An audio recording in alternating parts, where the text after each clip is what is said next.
semua. Kepada Pak Rinokda, silakan. Baik, terima kasih Dr. Grace. Selamat sore buat kita sekalian. Assalamualaikum warahmatullahi wabarakatuh. Puji syukur tentu kehadirat Tuhan Yang Maha Kuasa ya. Kita masih bisa dipertemukan di bulan Desember 2020 ini. Bapak Asril, Ibu Linda yang saya hormati, kami sangat berterima kasih dalam kesibukan masih bisa merespon undangan kami untuk berwebinar. Juga kepada teman-teman dosen, webinar kita kali ini memang kita fokuskan pada teman-teman dosen DPL pengawas yang selama ini bertugas sebagai bahan kajian evaluasi kita bersama, juga kepada mahasiswa angkatan KKT Angkatan 125 yang sekarang lagi berada di lapangan. Serta teman-teman lain yang berkesempatan hadir. Ner Stanley, thank you sudah bersedia untuk mempersiapkan acara ini. Berharap bahwa pertemuan kita bisa menemukan ya sejumlah catatan yang setahu saya kita sudah bekerja sama dengan Kementerian PMK ya beberapa kali, dan itu amat sangat membantu Unsrat di dalam pelaksanaan KKT. Dan memang KKT kali ini kita memiliki jarak dengan mahasiswa sehingga pendekatan juga harus kami ubah. Berharap bahwa KKT akan terus bisa kita laksanakan dengan baik, terutama memberi manfaat bagi masyarakat yang kita layani. Selamat berwebinar, sukses bagi teman-teman yang bertugas. Saya kira cukup, Dr. Grace, saya kembalikan. Terima kasih Ner Oda untuk sambutan dan kata pengantar untuk webinar kita di sore hari ini. Dan tentunya tanpa berpanjang lebar lagi, kita akan mulaikan pemaparan materi dari para narasumber. Dan untuk itu saya berikan kepada moderator kita sore hari ini, moderator kita yang hebat ini dan punya jam terbang yang tinggi dalam berbagai bidang, tapi tentunya dalam bidang IT yang saya maksudkan karena hanya itu yang saya tahu yang perlu saya sebutkan. Silakan kepada Stanley Karo, Sarjana Teknik Master of Science, untuk memoderatori webinar kita di sore hari ini. Silakan. Terima kasih Dr. Grace. Seperti kita ketahui bersama, webinar kita berjudul Kreativitas dan Sinergitas Mahasiswa dalam Kuliah Kerja Nyata Terpadu. Ada dua narasumber. Yang pertama, Bapak Insinyur Asril MSI. Beliau itu adalah Asisten Deputi Pendidikan Vokasi dan Pendidikan Tinggi. Beliau akan membawakan materi yang pertama yang berjudul mahasiswa sebagai beliau akan membawakan materi Bapak Asril yang berjudul tentang kegiatan kuliah kerja nyata tematik revolusi mental dan koordinasi bidang pendidikan tinggi. Setelah Bapak Asril, kita akan mendengarkan materi yang kedua dari Ibu Linda. Ibu Linda ini adalah Sekretaris Deputi Bidang Koordinasi Peningkatan Kualitas Anak, Perempuan, dan Pemuda di Kementerian Koordinator PMK. Bu Linda akan membawakan materi mahasiswa sebagai motor penggerak perubahan. Seperti biasa, setelah narasumber membawakan materi, silakan yang ingin bertanya bisa langsung menggunakan fitur raise hand atau menulis di forum chat. Oke, kita akan segera mulai. Kesempatan pertama diberikan kepada Bapak Asril. Silakan Pak. Terima kasih Pak Moderator, Pak Dr. Stanley. Bapak Ibu semuanya kami hormati, dan kami sebutkan lagi satu persatu. Pertama, terima kasih banyak sudah mengundang kami untuk menjadi pembicara pada kesempatan yang berbahagia ini. Sebetulnya inilah dampak dari pandemi, kami lebih senang bertemu dengan bapak-bapak dan ibu-ibu semua. Sudah rindu juga kita datang di Unsrat ini. Tahun lalu kami terakhir datang di Unsrat dalam rangka persiapan KKN Revolusi Mental. Jadi ya inilah dampak pandemi satu, tapi yang satu lagi juga dampak positif dari revolusi industri keempat. Kita bisa berhubungan secara virtual, berkomunikasi secara virtual. Barangkali kalau saya memaparkan tentang KKN revolusi mental, sebetulnya lebih banyak kita bernostalgia saja. Seperti tadi Pak Ridwan sudah sampaikan bahwa Kemenko PMK dengan Unsrat ini sebetulnya sudah beberapa kali bekerjasama menyelenggarakan KKN tematik yang disesuaikan dengan tema yang menjadi tugas di Kemenko kami, Kemenko PMK, sebagai Sekretariat Nasional Revolusi Mental. Maka kita bekerjasama menyelenggarakan KKN tematik revolusi mental. Saya ingat betul ketika Monef ke lapangan bersama tim dari LPPM Unsrat ke daerah selatannya Sulawesi Utara, ke arah perbatasan Gorontalo, kemudian mengejar waktu kok dikejar-kejar begitu, untuk mengunjungi mahasiswa yang sedang ada di lapangan. Karena kalau kita terlambat datang, nanti ke area delokasi, takut tidak bisa keluar, apalagi musim hujan, takut jalan longsor katanya. Dan jalannya masih jalan tanah. Jadi saya kurang tahu kalau yang sekarang seperti apa KKT-nya yang dilaksanakan di Unsrat. Tapi mudah-mudahan semangat yang terpicu oleh tematik revolusi mental yang dulu kita laksanakan bersama itu tetap terus bertahan. Indonesia ini memang unik, termasuk salah satunya itu adalah di Sulawesi Utara. Ya, sebagian besar mahasiswa mungkin memang berasal dari kota, tapi tentu ada juga yang sudah berasal dari desa-desa pelosok-pelosok.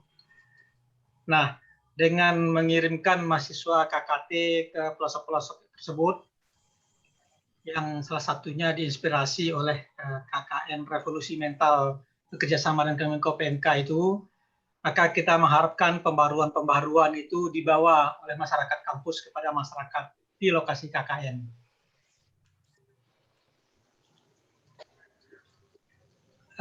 Kalau mau di-share, silakan, dari kami sudah kirim ke sana, silakan di-share bahannya.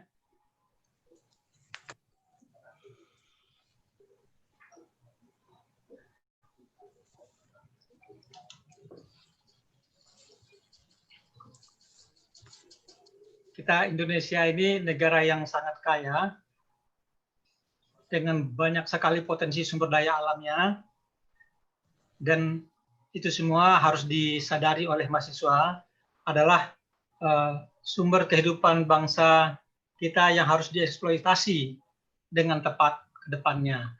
Dan untuk mengeksploitasinya itu dibutuhkan SDM, terutama kalangan adik-adik mahasiswa yang sekarang jadi mahasiswa.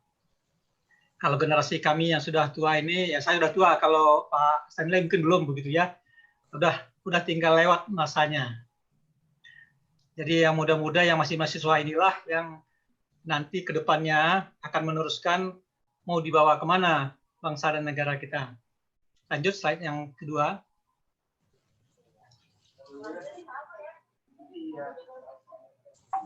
Lanjut saja. Saya membagi 3 ini topiknya. Pertama tentang nostalgia, KKN Revolusi Mental. Nanti kemudian ada 2 topik berikutnya yang mungkin tidak terkait dengan revolusi mental, tapi barangkali saya kira relevan untuk kami informasikan juga kepada Ibu dan Bapak di Unsrat maupun untuk mahasiswa. Nanti revolusi mental sebetulnya lebih banyak akan disampaikan oleh Ibu Linda, jadi kita lanjut saja. Lanjut saja.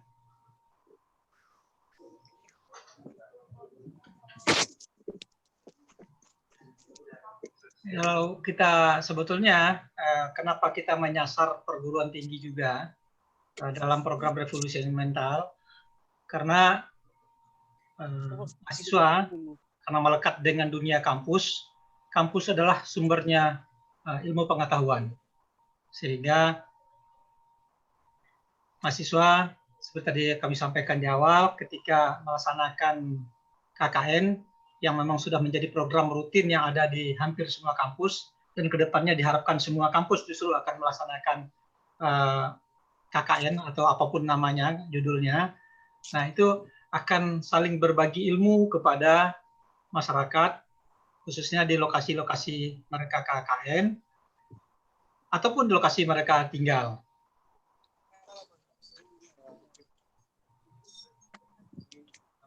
Kemudian di sisi lain, melalui KKN juga, mahasiswa bisa belajar pelajaran hidup yang nyata tentang persoalan yang dihadapi oleh masyarakat yang ada di lokasi-lokasi mereka KKN sebagai cerminan dari persoalan yang dihadapi oleh seluruh masyarakat kita di tempat lain di Indonesia ini.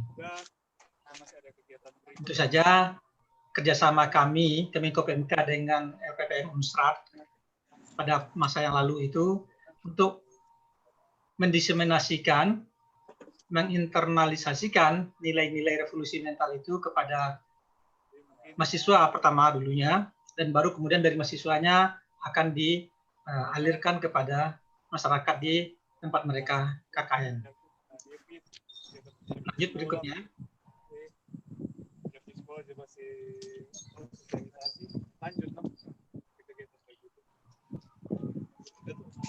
Next, please, lanjut.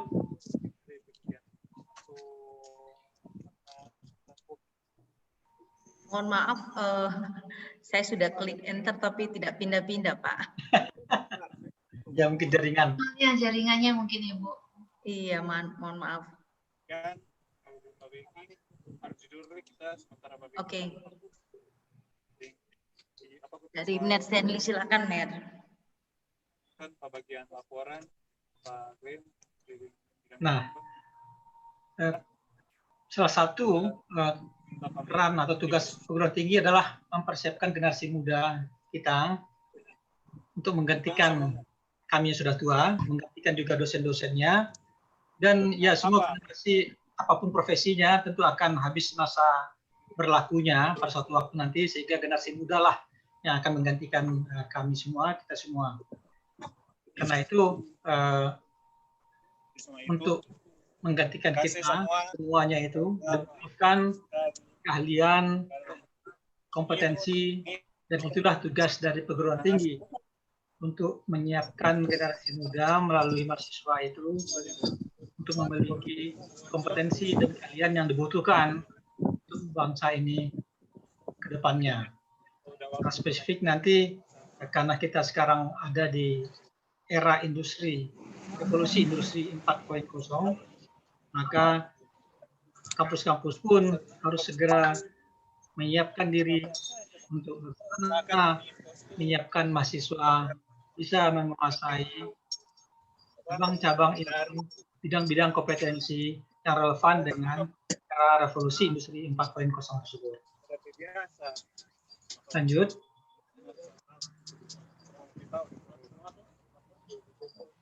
Dalam penyelenggaraan KKN tematik revolusi mental selama ini, kita laksanakan selama 4 tahun, dari 2016 sampai 2019, kita menggandeng Kementerian Pendidikan dan Kebudayaan. Kalau dulu Ristekdikti, karena Dikti itu ada di Kementerian Ristekdikti, sekarang sudah kembali ke Dikbud, yang membawahi semua perguruan tinggi negeri di Indonesia. Kita bekerja sama dengan Ditjen Pembelajaran dan Kemahasiswaan ketika itu, dengan juga Kementerian Agama, sehingga melibatkan juga pendidikan perguruan tinggi umum maupun perguruan tinggi di bidang keagamaan. Lanjut. Terkait dengan prinsip-prinsip pelaksanaan KKN ini barangkali sudah dipahami mahasiswa, karena mahasiswa juga yang hadir di acara ini adalah sedang melaksanakan KKP angkatan 124 dan 125. Jadi kita lanjut saja slide berikutnya. Seperti tadi kami sudah sampaikan bahwa kerjasama Kemenko PMK dengan perguruan tinggi, khususnya dengan Unsrat, melaksanakan KKN tematik revolusi mental itu adalah untuk menginternalisasikan nilai-nilai Gerakan Nasional Revolusi Mental itu kepada mahasiswa dan kemudian untuk disampaikan kepada masyarakat melalui kegiatan KKN. sejak tahun 2016 sampai dengan 2019, mungkin ada yang ikut, ada yang berhenti. Saya lupa juga Unsrat apakah selalu ikut dari 2016, tapi terakhir saya ingat dan 2019 ikut, dan sebelumnya juga sudah pernah ikut. Lanjut. Ini jangka waktu pelaksanaan kita masih yang pola lama. Barangkali sejak bergantinya kabinet pemerintahan, Bapak Menteri Pendidikan dan Kebudayaan sudah punya konsep baru dengan Kampus Merdeka. Tentunya akan ada perubahan dalam skema pelaksanaan KKN. Ditambah lagi juga salah satu perubahan besar yang dilakukan oleh Mas Menteri adalah penerapan studi atau belajar tidak hanya di kampus yang bersangkutan, tapi bisa di luar kampus. Luar kampus dalam arti di kampus lain ataupun di masyarakat ataupun dimanapun, asalkan ada kerjasama dengan kampus, dan kemudian minimal 1 semester itu di luar program studinya di dalam kampus yang sama. Jadi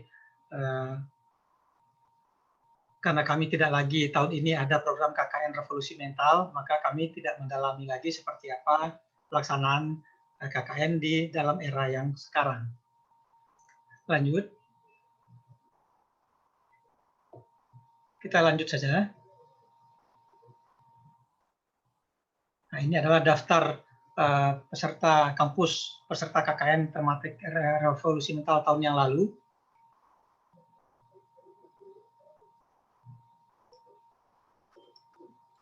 Lanjut. Nah, bagi adik-adik mahasiswa yang sekarang sedang KKN atau KKT kalau di Unsrat, bisa melihat-lihat seperti apa kegiatan yang dilakukan oleh kakak kelasnya dulu yang telah melaksanakan KKN sebelumnya. Kami menyediakan media sosial untuk membangun link dan menyediakan media bagi adik-adik yang dulu KKN untuk menampilkan kreasi mereka di media sosial. Ini salah satunya. Ada di Facebook, ada di YouTube, ada di Twitter, dan juga ada di Instagram.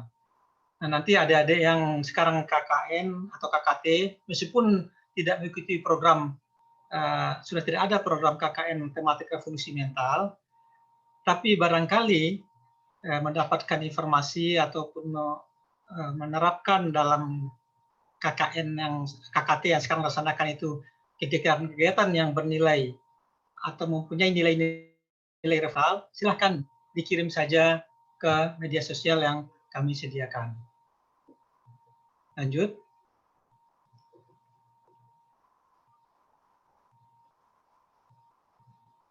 Kami juga terus memantau seperti apa aktivitas di media sosial yang berkaitan dengan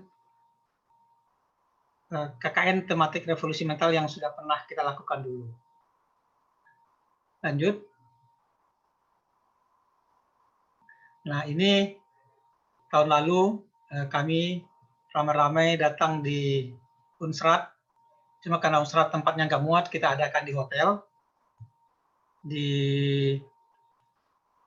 Mercure, saya lupa apa namanya ya, dari daerahnya itu. Arah ke barat dari kota Manado, melewati kampus kita. Nah, kita mengadakan kegiatan persiapan penyelenggaraan KKN tematik tahun 2019 yang lalu. Sayang waktu itu Pak Kepala LPPM, Prof. Charles, waktu itu tidak bisa hadir ya.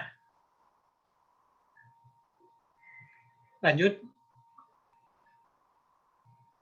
Nah, ini sambil jalan saja, ini ada beberapa gambar dokumentasi yang diambil oleh mahasiswa selama melakukan kegiatan KKN Revolusi Mental. Yang ditanamkan adalah nilai-nilai revolusi mental, yang nanti persisnya apa nilai-nilai tersebut nanti Ibu Linda yang akan lebih menjelaskan. Lanjut saja.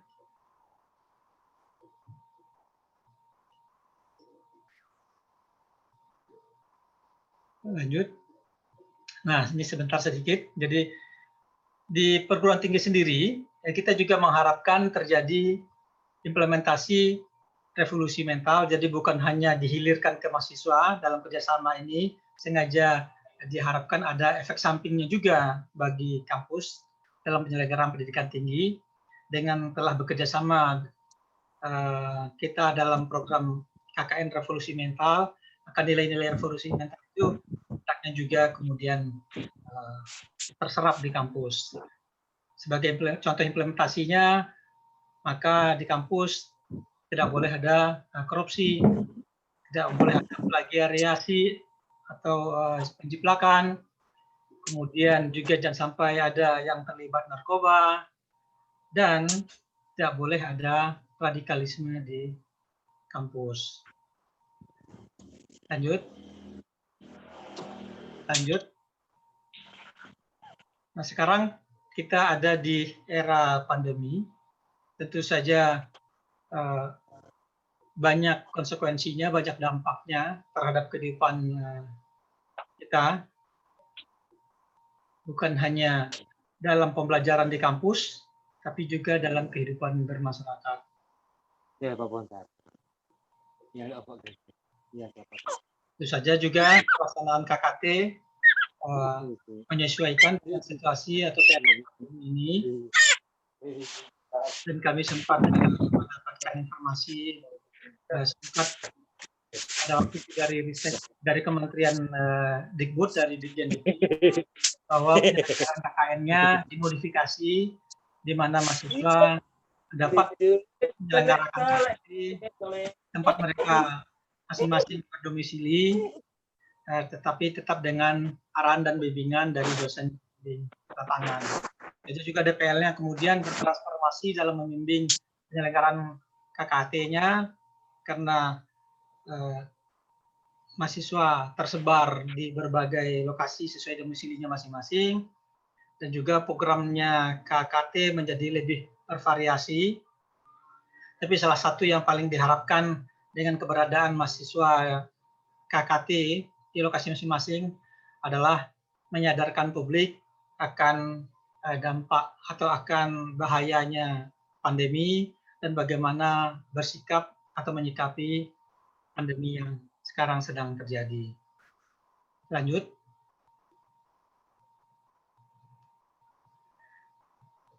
Di samping itu, melalui mahasiswa, kita juga berharap program-program pemerintah itu disosialisasikan kepada masyarakat.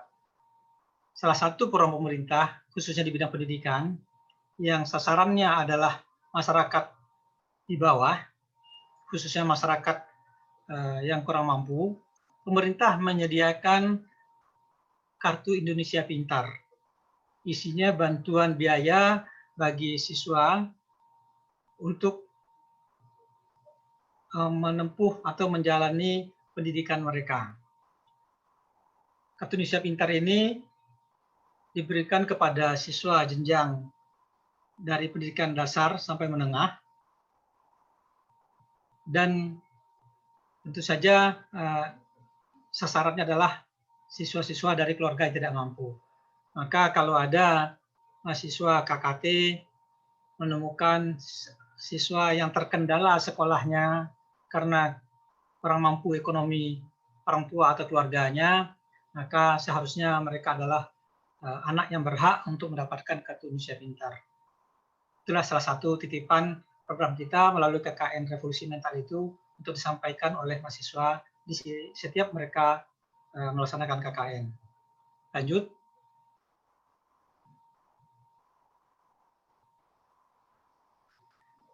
Nah, kalau kita perhatikan, pendidikan itu kan tidak berhenti hanya sampai pendidikan menengah harusnya. Pendidikan itu seharusnya sampai kepada puncaknya, yaitu pada jenjang pendidikan tinggi. Tapi kita memang masih ada masalah dengan daya tampung pendidikan tinggi. Pendidikan menengah itu SMA, SMK, madrasah dan lain-lain yang sederajat itu meluluskan setiap tahun kurang lebih 3,7 juta siswa. Sementara daya tampung di perguruan tinggi itu hanya kurang lebih 1,9 juta. Maka mau tidak mau, sekitar separuh dari lulusan pendidikan menengah itu akan masuk ke dunia kerja atau menjadi angkatan kerja. Dari 3,7 juta lulusan pendidikan menengah setiap tahun itu, ada 1,1 juta siswa pemegang kartu Indonesia Pintar. Artinya anak-anak atau siswa dari keluarga yang tidak mampu. Nah, hampir dipastikan anak-anak dari keluarga tidak mampu ini, yang 1,1 juta itu, tidak sampai ke perguruan tinggi. Karena pertama saja mereka sudah patah semangat memikirkan betapa tingginya biaya di pendidikan tinggi. Nah, lanjut. Pemerintah sekarang menyediakan namanya bantuan bagi anak-anak dari keluarga tidak mampu tadi untuk menempuh pendidikan tinggi dengan beasiswa yang namanya Kartu Indonesia Pintar Kuliah. Dulu sebetulnya memang sudah ada program bidik misi, namun kapasitasnya masih sangat kecil. Nah, sekarang di zamannya Pak Jokowi ingin lebih banyak lagi anak-anak dari keluarga tidak mampu itu yang bisa mendapatkan layanan pendidikan tinggi. Layanan pendidikan tinggi, namanya juga nama pendidikan tinggi, tentu kualitasnya akan lebih meningkat dibanding dengan pendidikan menengah. Karena dia lebih berkualitas, maka dia akan lebih punya daya saing. Dia akan punya kemampuan lebih untuk mengeksploitasi sumber daya dirinya maupun untuk mendapatkan pekerjaan atau profesi lain yang lebih baik. Lanjut. KIP kuliah merupakan perluasan dari bidik misi. Daya ungkitnya atau kapasitasnya, KIP kuliah ini 4 kali lipat dari bidik misi. Jadi Presiden waktu mencanangkan program ini tahun lalu, itu kalau bidik misi itu baru sekitar 100 sampai 130 ribu penerima setiap tahun. Sebetulnya belum setiap tahun, baru di tahun 2019 saja yang mencapai 100 ribu bidik misi itu. Sebelumnya masih 80 ribu, sebelumnya lagi bahkan baru 60 ribu. Nah, tahun 2020, Presiden waktu 2019 menargetkan penerimanya itu 4 kali lipat dari tahun 2019. Maka ditargetkanlah penerima KIP kuliah itu sebanyak 400 ribu mahasiswa baru di tahun 2020 ini. Artinya, kalau 1,7 juta mahasiswa diterima setiap tahun, maka kurang lebih 1/5 atau 1/4-nya itu bisa difasilitasi atau dibiayai oleh negara melalui Kartu Indonesia Pintar Kuliah. Sehingga mudah-mudahan sebagian besar dari anak-anak dari keluarga miskin yang tadinya memegang Kartu Indonesia Pintar di pendidikan menengah, mereka berjuang untuk masuk perguruan tinggi, dan ketika mereka bisa lolos dan diterima, mereka tidak perlu memikirkan biaya, karena melalui KIP kuliah itu pemerintah menyediakan selain uang kuliah yang dibayarkan langsung kepada kampusnya masing-masing, juga mereka akan diberikan bantuan biaya hidup. Ya, cukup signifikan sehingga mereka bisa belajar dengan tenang dan mengikuti pendidikan tinggi dengan tenang sampai selesai. Inilah salah satunya lagi yang kita harapkan, kita titipkan melalui mahasiswa-mahasiswa yang sedang melaksanakan KKT untuk menyampaikan dorongan ini kepada semua anak-anak yang masih bersekolah, apakah di SD, SMP, ataupun SMA sederajat di lokasi mereka KKT, menyampaikan informasi tentang kebijakan pemerintah ini yang mendorong mereka untuk bisa sampai menempuh pendidikan ke jenjang pendidikan tinggi.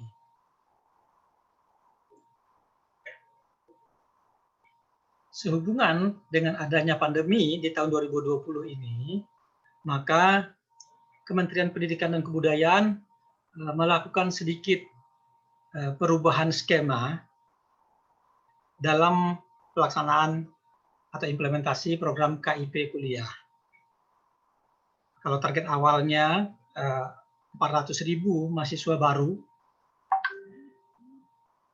dan memang dalam programnya itu memasukkan juga salah satu persyaratan bagi penyaluran KIP kuliah itu adalah mahasiswa yang sedang lanjut, artinya mahasiswa yang sudah menjadi mahasiswa tingkat lanjut, yang barangkali karena situasi tertentu, kondisi tertentu, ekonomi keluarganya menjadi susah atau menjadi sulit, sehingga mereka kesulitan biaya, maka mereka juga sebetulnya berhak untuk diberikan KIP kuliah. Nah, pada tahun 2020 ini, di tahun pertama kita mau mengimplementasikan program KIP kuliah, ada pandemi COVID ini, di mana banyak sekali memang kenyataannya terjadi masyarakat kita yang terdampak karena secara menyeluruh pandemi ini memberi dampak yang menekan perekonomian masyarakat, maka pasti banyak mahasiswa yang kemudian membutuhkan bantuan biaya.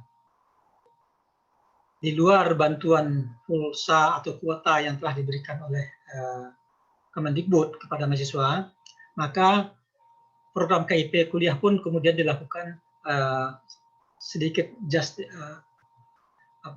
penyetelan kembali, sehingga tidak 100% menyasar mahasiswa baru, tapi sebagiannya kemudian dialihkan untuk membantu mahasiswa tingkat lanjut yang mengalami kesulitan pembiayaan.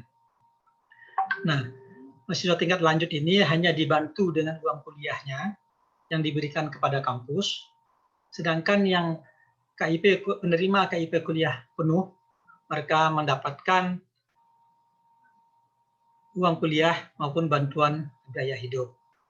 Namun dengan adanya pandemi ini, di mana banyak kampus menyelenggarakan juga pendidikan jarak jauh, artinya tidak ada perkuliahan tatap muka, mahasiswa tetap tinggal di tempatnya masing-masing, barangkali pelaksanaan KIP kuliah mungkin juga akan kami cek lagi di Kementerian Dikbud, karena memang tugas kami juga salah satunya melakukan monitoring dan evaluasi terhadap program KIP kuliah ini. Program KIP kuliah ini lahir arahan Bapak Presiden pada tahun 2019, dan Kemenko PMK lah yang memperjuangkan ke Kementerian Keuangan, Bappenas, untuk bisa terrealisir. Sehingga alhamdulillah bahwa untuk anggaran tahun 2020, meskipun ketika itu terlambat, tidak masuk dalam usulannya Kementerian Ristek Dikti, ketika itu yang masih memegang Dikti, tapi dengan perjuangan bersama, kan ini untuk kepentingan masyarakat banyak, alhamdulillah kemudian anggarannya bisa keluar dan kemudian ditempelkan ke anggarannya Kementerian Ristek Dikti. Nah, sayang kemudian ketika Ristek Dikti berganti nomenklatur, Diktinya kembali bergabung dengan Dikbud, maka kita harus menyusun kembali anggaran untuk KIP kuliah ini di Kementerian Dikbud. Dan termasuk juga kemudian programnya. Tapi bagaimanapun programnya sudah ada, meskipun tidak lagi sebanyak atau seluas yang lalu, tapi dengan dibaginya komposisi, sebetulnya malah lebih banyak mahasiswa yang kemudian mendapatkan manfaat dari KIP kuliah. Lanjut. Oke, itu titipan-titipan tadi untuk mahasiswa yang melaksanakan KKT dan juga barangkali sekaligus sebagai sosialisasi dari kami kepada kampus untuk menambah atau melengkapi informasi yang ada berkaitan dengan program-program pendidikan tinggi, khususnya yang saling kita bisa sinergikan dengan program KKT. Selanjutnya kami akan menyinggung sedikit terkait dengan penyediaan SDM ke depan di era revolusi industri 4.0 ini. Untuk saat ini, angkatan kerja kita memang masih didominasi oleh tenaga kerja yang berpendidikan rendah, dalam arti tamatan SMP ke bawah. Jumlahnya lebih dari 60%. Tapi mereka-mereka yang berpendidikan rendah itu umurnya sudah di atas 40 tahun ke atas. Karena memang masa kecilnya mereka ketika itu kondisi pendidikan memang belum sebagus sekarang. Nah, untuk kondisi saat ini sebetulnya kalau kita potong angkatan kerja kita itu umur 40 ke bawah atau 35 tahun ke bawah, maka dominasi yang berpendidikan menengah dan berpendidikan tinggi itu sudah meningkat signifikan. Sehingga kita optimis untuk waktu-waktu ke depan struktur angkatan kerja kita akan semakin membaik sehingga daya saing masing-masing mereka juga akan meningkat dan otomatis secara nasional bangsa dan negara kita akan semakin kuat daya saingnya. Tapi tentu saja jika calon angkatan kerja muda yang baru-baru yang masih ada di kampus itu dibekali betul dengan kompetensi yang sesuai untuk mereka menghadapi masa yang akan datang ini. Lanjut saja.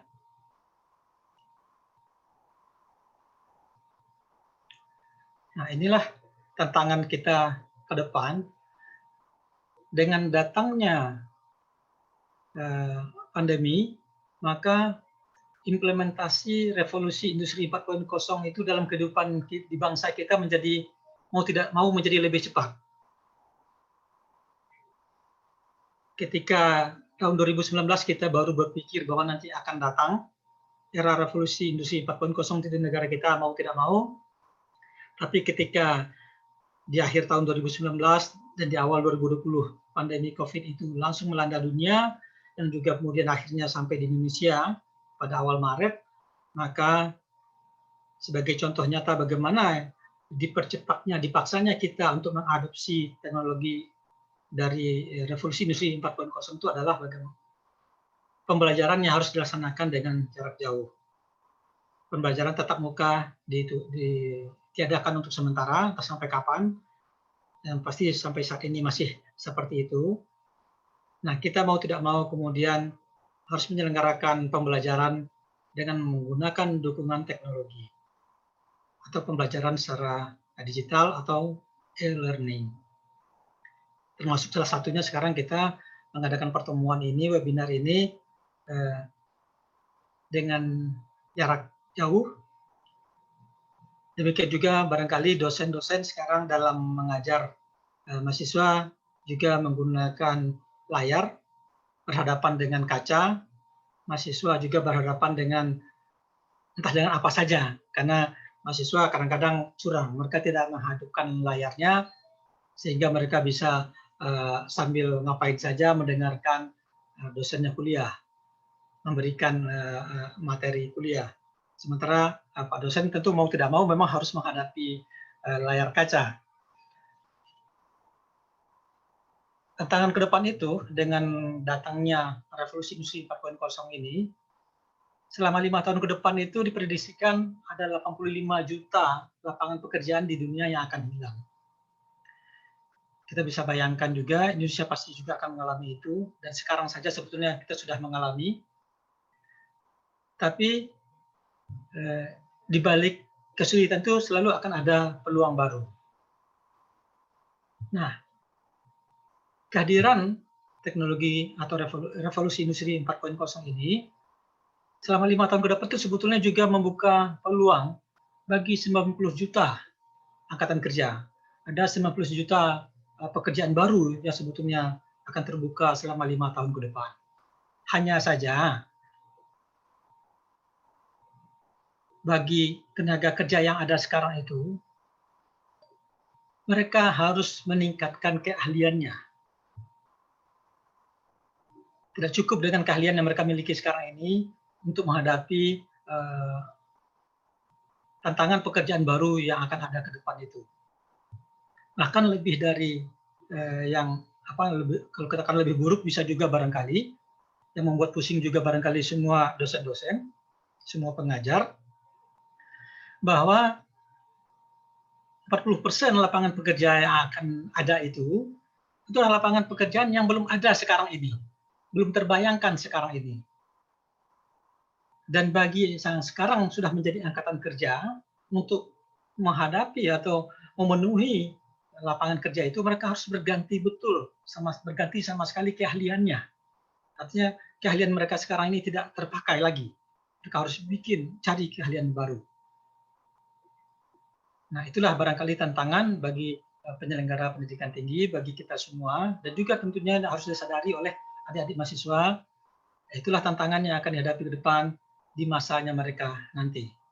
Kalau masa kami yang tua-tua ini sudah tinggal memandang saja, melihat saja bagaimana nanti adik-adik mahasiswa ini yang sekarang di mahasiswa nanti menjalankan bangsa kita ini ke depan.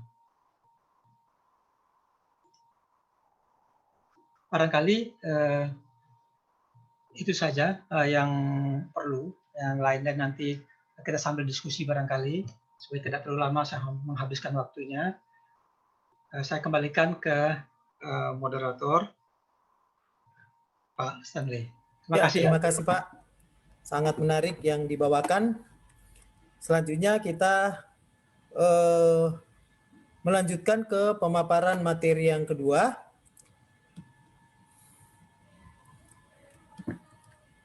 Yang berjudul Mahasiswa sebagai Motor Penggerak Perubahan.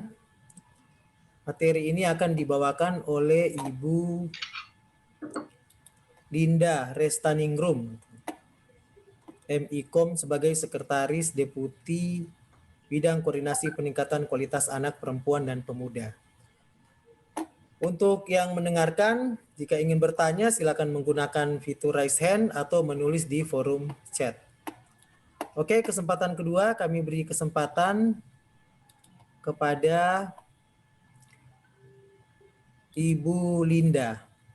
Ya. Silakan Ibu Linda. Terima kasih Pak Moderator, Pak Stanley, atas waktu dan kesempatannya. Izin kepada Bapak Dr. Insinyur Rignolda selaku Koordinator Pusat P3 KKNT Unsrat. Ya, Bu. Dan Pak Asril selaku narasumber dari Kemenko PMK juga. Kemudian adik-adik mahasiswa KKT 124 125 yang saya sayangi. Jadi sebenarnya saya dan Pak Asri ini sebenarnya sudah tidak asing lagi dengan Unsrat.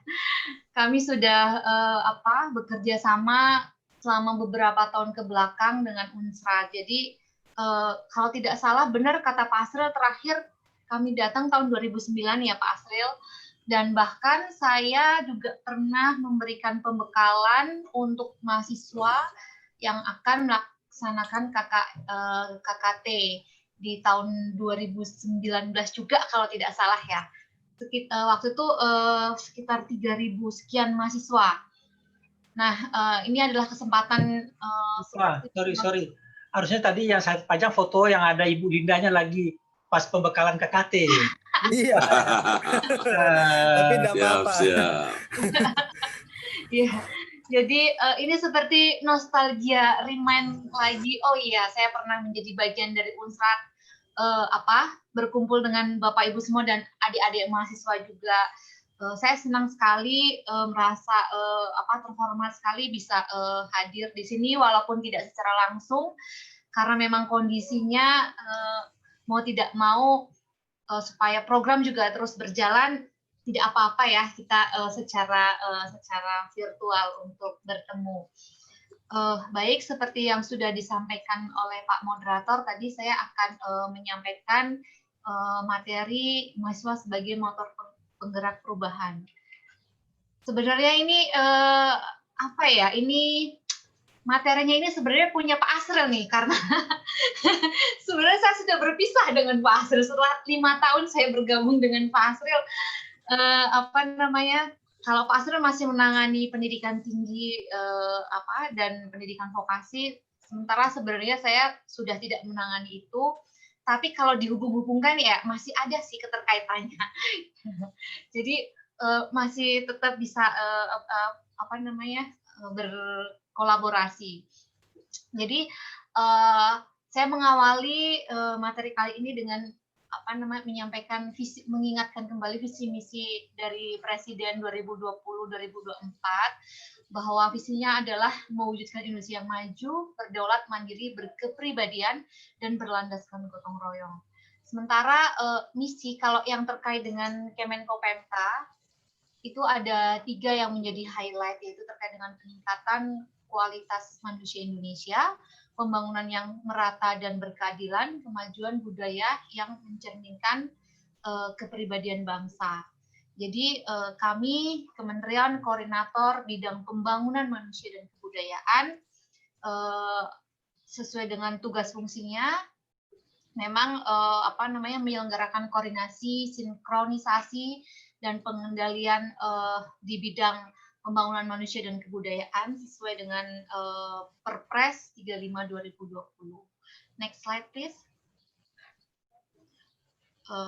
Slide berikutnya. Jadi seperti yang tadi sebelumnya kami sampaikan bahwa pembangunan manusia dan kebudayaan yang ditangani oleh Kemenko PMK ini sebenarnya merupakan suatu siklus yang terus-menerus dalam setiap tahapan pembangunan manusia.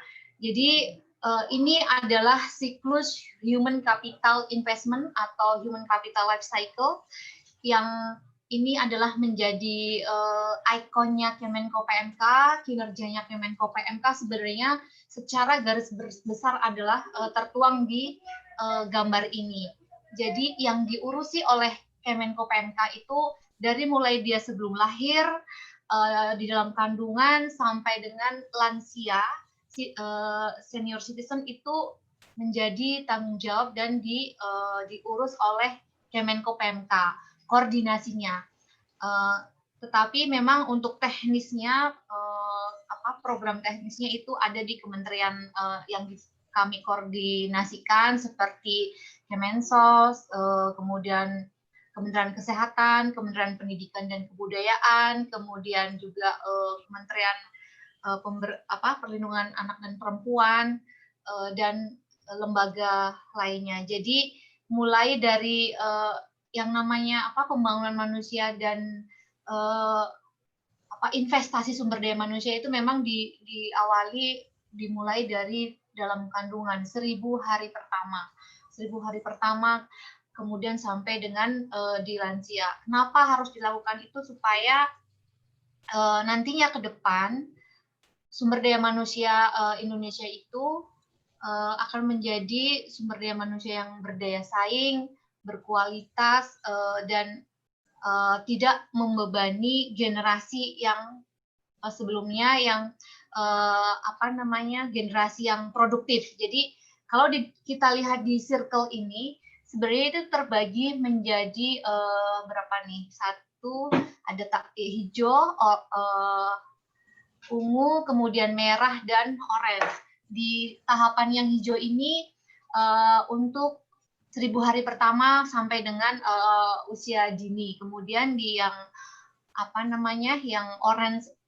yang ungu ini adalah fase pendidikan dasar dan menengah dari SD, SMP dan SMA atau SMK. Nah, kemudian di siklus selanjutnya, di siklus yang merah ini adalah usia produktif, usia kerja, dan di usia ini juga SDM itu menempuh pendidikan tinggi atau vokasi. Nah, ini di yang merah ini juga menjadi core-nya Pak Asril nih. Kemudian setelah itu di fase berikutnya yang terakhir yang orange itu juga lansia juga ditangani oleh Kemenko PMK. Jadi secara keseluruhan dari fase kehidupan manusia itu sebenarnya masih ada keterkaitan dan peran dari Kemenko PMK dalam menyinergikan, mengkoordinasikan program-program yang ada. Next slide, please. Nah, kemudian terkait juga tadi yang sudah saya sampaikan sebelumnya, bahwa kita sebenarnya mempunyai potensi sumber daya manusia yang luar biasa, baik itu karena memang dari jumlahnya banyak, kemudian itu otomatis juga dari jumlah penduduk itu tersortir menjadi tenaga kerja. Namun seperti yang tadi disampaikan Pak Asril, kualitas sumber daya manusia kita saat ini sebenarnya belum sesuai yang diharapkan, karena untuk lulusan SDM-nya itu masih didominasi oleh lulusan SMP ke bawah. Jadi yang nanti seperti adik-adik mahasiswa ini lulus itu adalah hanya sekitar 10%-nya. Tetapi dengan program-program yang dilakukan oleh pemerintah untuk mendorong seperti yang tadi sudah disampaikan Pak Asril terkait dengan KIP kuliah, diharapkan ini akan meningkatkan kualitas SDM dan APK perguruan tinggi, pendidikan tinggi juga menjadi naik, jumlah tenaga kerja yang berkualitas akan bisa lebih didorong lagi. Karena memang pembangunan SDM ini menjadi concern dari pemerintah saat ini. Setelah sebelumnya, di periode sebelumnya, pemerintah berkonsentrasi di pembangunan infrastruktur, dan sekarang konsentrasi di masa pemerintahan sekarang adalah ke pembangunan SDM. Next slide. Jadi kenapa kita harus sangat peduli dengan pembangunan manusia dan mendorong terus-menerus upaya-upaya pemerintah untuk membuat sumber daya manusia itu berdaya saing. Karena adanya bonus demografi yang akan kita nikmati, yang akan kita dapatkan di tahun 2030 sampai 2045. Jadi bonus demografi ini akan menjadi bonus apabila sumber daya manusianya itu berkualitas. Namun apabila kita tidak bisa meningkatkan kualitas sumber daya manusia, justru itu akan menjadi bencana. Bukan bonus, tapi menjadi bencana demografi. Karena di tahun-tahun ini dependensi rasio ini rendah ya. Jadi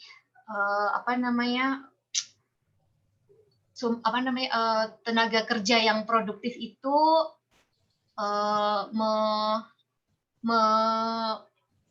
menghidupi tenaga kerja yang sudah tidak produktif. Di tingkat ini kualitas manusia Indonesia sangat ditentukan ketika dia nantinya sebelum terjun ke lapangan kerja. Apabila dia mempunyai tingkat pendidikan yang tinggi, kemudian juga mendapatkan pelatihan-pelatihan, itu tentunya nantinya ketika dia bekerja dia akan mendapatkan income yang lebih besar. Income yang lebih besar itu diharapkan dapat memenuhi kebutuhan hidupnya dengan lebih baik dan lebih layak, kebutuhan untuk dirinya sendiri, kebutuhan untuk keluarganya, dan kalau di Indonesia itu kan juga seperti ada culture bahwa orang tua juga yang sudah menjadi lansia itu menjadi tanggungan dari anak-anaknya. Jadi sebenarnya di Indonesia ini ada semacam sandwich generation. Sandwich generation itu dia kita umpamakan seperti sandwich, di tengah dia menghidupi dirinya sendiri, kemudian di bawah dia menghidupi keluarga anak-anaknya, kemudian di atasnya orang tua atau bahkan keluarganya yang lain, keluarga sampingnya yang lain. Jadi cukup berat. Namun apabila dia mempunyai mempunyai penghasilan yang cukup baik, maka hal itu tidak akan mempengaruhi kualitas hidupnya. Next slide. Nah, Indonesia saat ini di tahun 2019 berdasarkan data dari World Economic Forum itu berada posisinya sebentar, agak kurang, di posisi 50 the Global Competitive Index dari 141 negara. Jadi sebenarnya ini terjadi penurunan di tahun sebelumnya. Kemudian berdasarkan data polusi udara yang dihimpun oleh Bloomberg tahun 2020 September, ternyata Jakarta itu menjadi salah satu ibu kota dengan tingkat polusi udara terburuk di dunia. Indonesia menempati urutan kelima. Ini sebenarnya cukup mengkhawatirkan dengan kondisi ini. Jadi karena dengan kondisi ini ada kematian dini di Jakarta itu mencapai 6.100 jiwa. Ini di Jakarta. Kalau dalam level nasional untuk Indonesia itu mencapai 9.000 jiwa. Nah, kalau untuk Manado saya tidak punya datanya ya, tapi semoga lebih jauh lebih baik dari Jakarta ataupun kota-kota besar lainnya. Selain tingkat polusi udara itu karena adanya tingkat polusi yang cukup tinggi, itu sebenarnya mengakibatkan secara tidak langsung kerugian ekonomi juga, mencapai puluhan triliun rupiah. Nah, saat ini dengan adanya PSBB, kalau saya bicara ini yang berlaku di Jakarta, sudah ada PSBB sampai Jili 2, tapi ternyata setelah diteliti itu tidak terlalu berdampak yang signifikan terhadap perbaikan kualitas udara secara keseluruhan. Karena mungkin di awal-awal sangat terlihat ya awan di Jakarta itu yang tadinya gelap terus sempat cerah. Kalau saya ngeliat nih dari kantor, dari ruangannya Pak Asril lebih jelas terlihat lagi karena Pak Asril itu view mahal tuh Pak, view Monas. Jadi langsung kelihatan udara Jakarta cerah atau tidak. Nah, awal PSBB memang sepertinya Jakarta bernafas lebih lega, tapi ketika mulai relaksasi PSBB, kemudian kita juga sudah mulai bekerja walaupun belum sepenuhnya ya 100% beraktivitas, tetapi hal ini mau tidak mau mempengaruhi kondisi kualitas udara yang ada di Jakarta dan mungkin juga di kota-kota lain di Indonesia. Next, kondisi-kondisi yang tadi saya sampaikan itu seperti menjadi pelecut ya bahwa kita memang harus berubah, memang harus melakukan suatu lompatan besar, revolusi besar.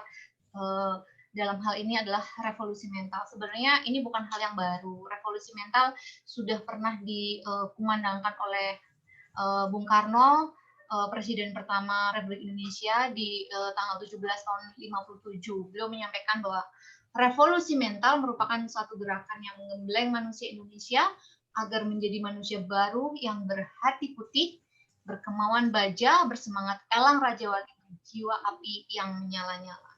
Jadi sudah pernah disampaikan oleh Presiden Soekarno dan dikuatkan lagi oleh Presiden Joko Widodo bahwa menurut beliau untuk lebih memperkokoh kedaulatan dan meningkatkan daya saing serta mempererat persatuan bangsa, maka kita perlu melakukan revolusi mental. Next slide. Yes. Next lagi. Oke, sekarang kita akan bicara tentang revolusi mental, walaupun sebenarnya beberapa tahun sebelumnya ini juga sudah pernah disampaikan dan sudah sering disampaikan, tapi sekali lagi kami dari Kemenko PMK tidak bosan-bosannya menyampaikan hal ini karena yang namanya sosialisasi itu tidak cukup dilakukan sekali, 2 kali, 3 kali, 5 kali. Memang harus terus-menerus. Apalagi kalau dulu kan yang kami sampaikan ke mahasiswa yang mungkin sekarang sudah lulus atau yang sudah selesai KKN. Kalau yang ini mahasiswa yang sekarang kan mungkin baru mendengar sayup-sayup aja tentang revolusi mental. Jadi seperti juga tadi disampaikan Pak Asrul, saya sependapat bahwa walaupun saat ini kolaborasi Kemenko PMK dengan Unsrat belum secara resmi diwadai lagi dalam kerjasama AKN tematik revolusi mental, namun tak bosan-bosannya kami juga menghimbau, menitipkan program-program revolusi mental agar bisa diinternalisasi dalam kegiatan-kegiatan yang dilakukan oleh mahasiswa, baik yang sedang KKNT maupun kegiatan-kegiatan yang dilakukan selama berkuliah di Unsra. Jadi revolusi mental itu sejatinya adalah merupakan suatu perubahan. Ada 3 perubahan terkait dengan cara berpikir, cara bekerja, dan cara hidup.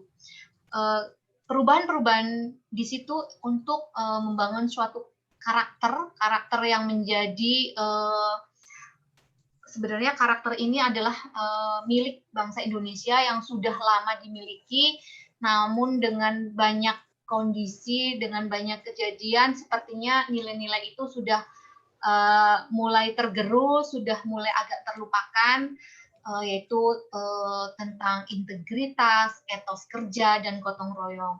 Oleh karena itu, perlu adanya revolusi mental untuk merimain atau merecall kembali nilai-nilai yang sebenarnya sudah ada pada bangsa Indonesia.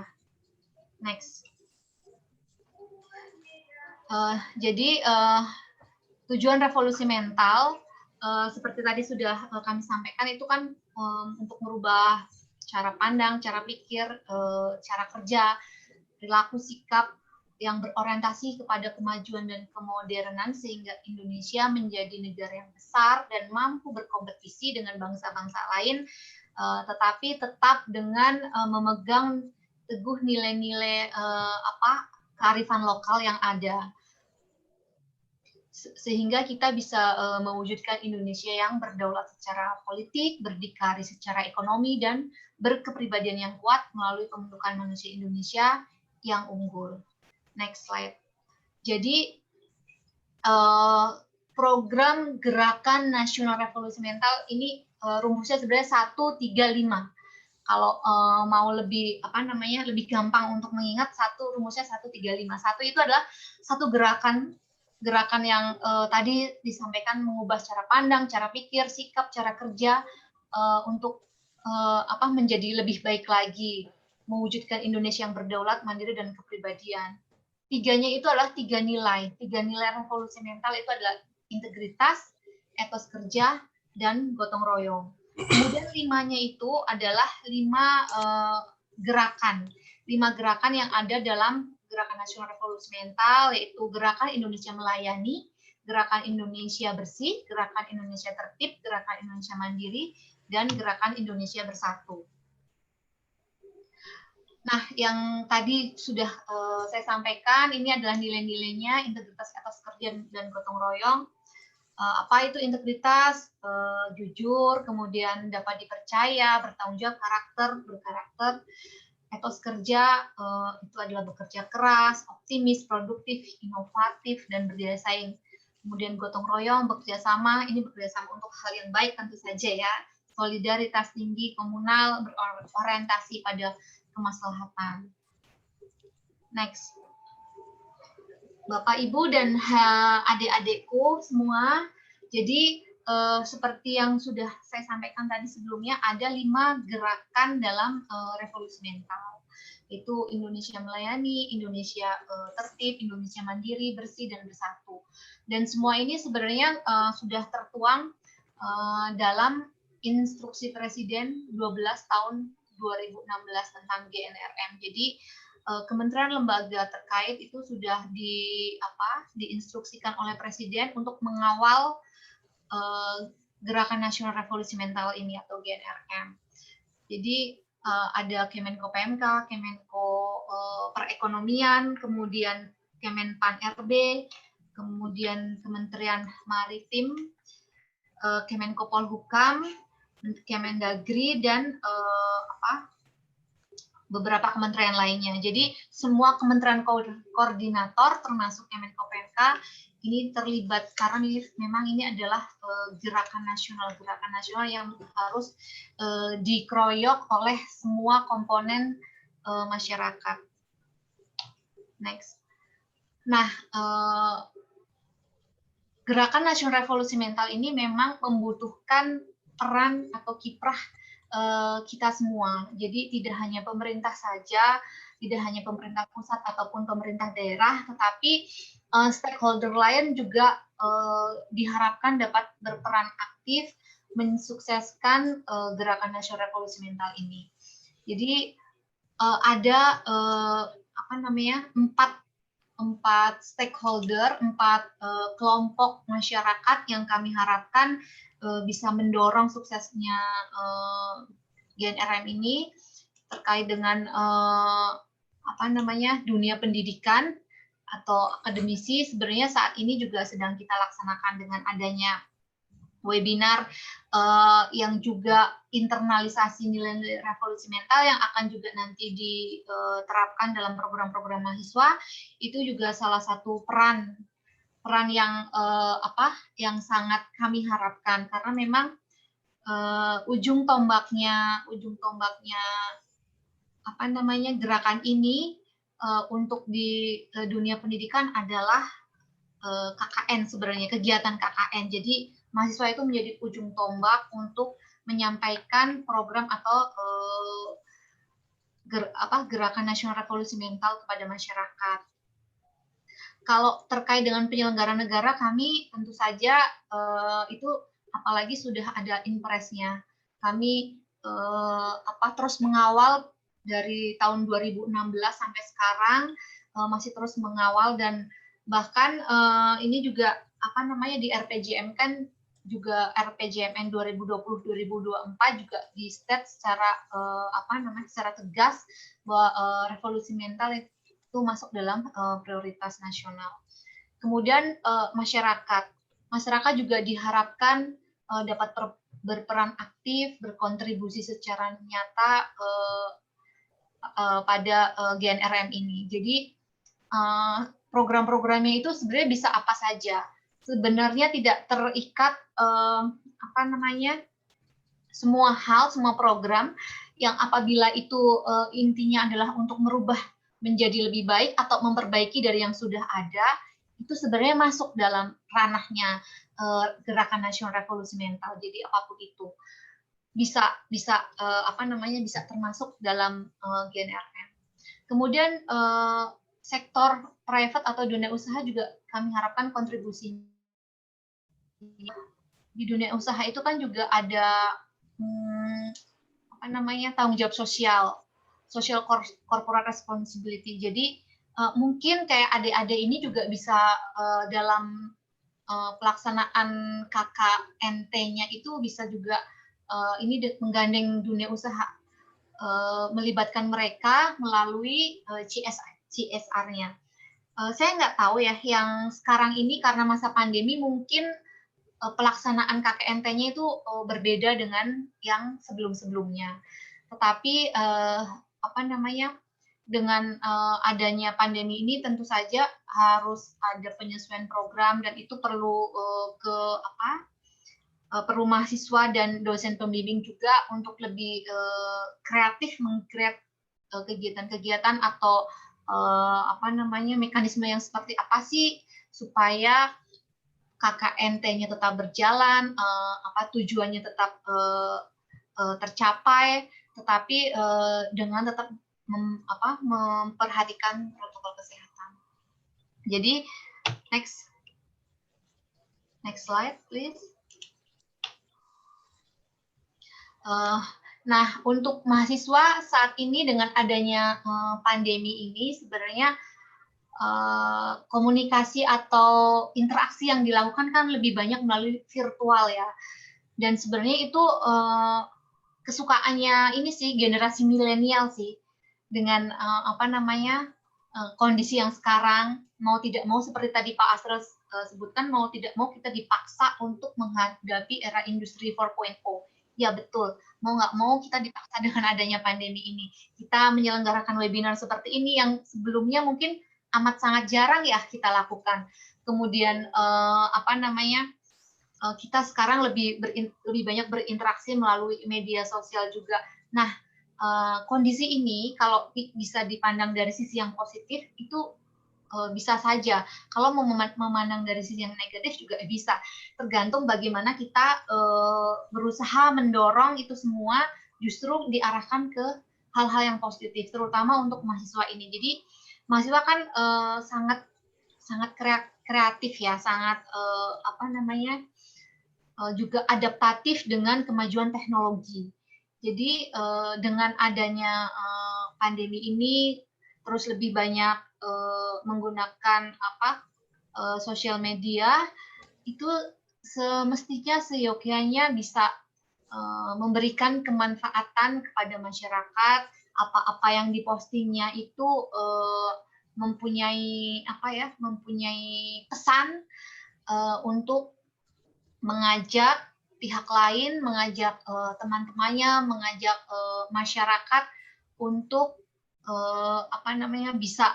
bisa lebih baik, kemudian juga tidak menyebarkan hate speech, tidak menyebarkan hoax juga.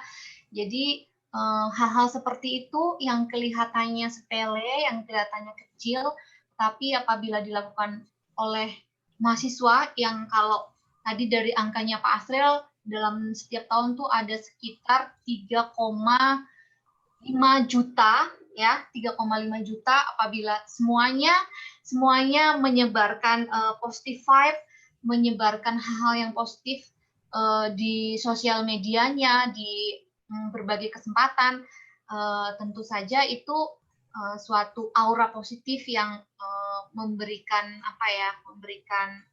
penyejuk di antara kejadian-kejadian atau himpitan-himpitan yang sekarang dialami masyarakat karena adanya pandemi COVID-19.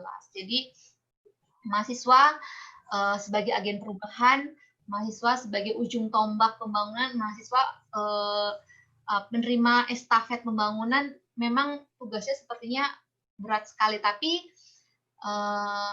sebenarnya kalau itu dilaksanakan dengan tidak memikirkan bebannya, itu akan menjadi mudah dan menjadi ringan. Karena kayak saya, Pak Asril, Bapak Ibu semuanya kan juga pernah menjadi mahasiswa, pernah bersemangat berapi-api, pernah berdemo juga nih Pak Asril, pastinya pernah berdemo. Nggak apa-apa, namanya mahasiswa itu berdemo itu wajar ya, asal jangan anarkis.